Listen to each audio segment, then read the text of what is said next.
इधर देखो। अरे नहीं ये देखेगा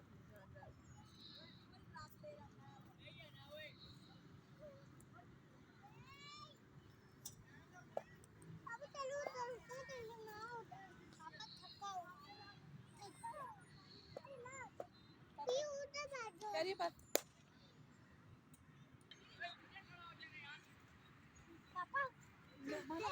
पापा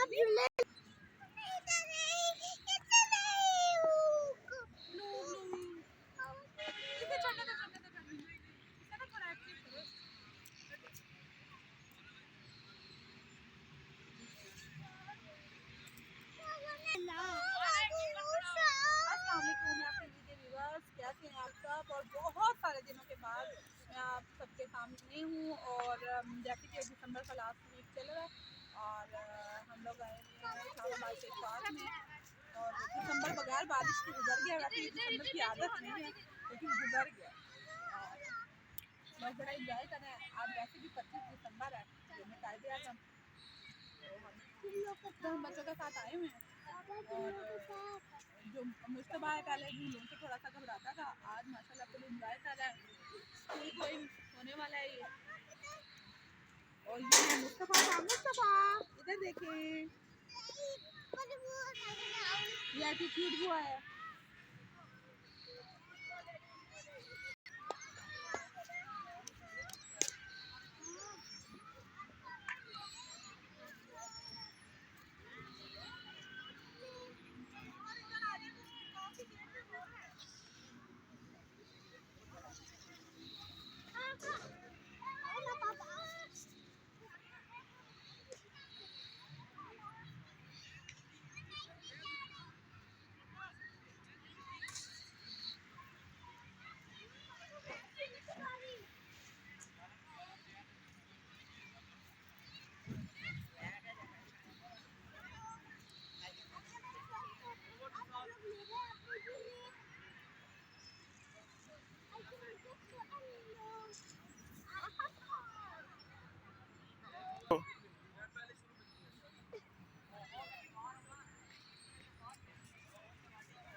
अच्छा तो अब हम चलते हैं और इसके साथ ही मुझे इजाज़त दें। मेरी वीडियो को लाइक, सब्सक्राइब और शेयर लाजमी कीजिएगा।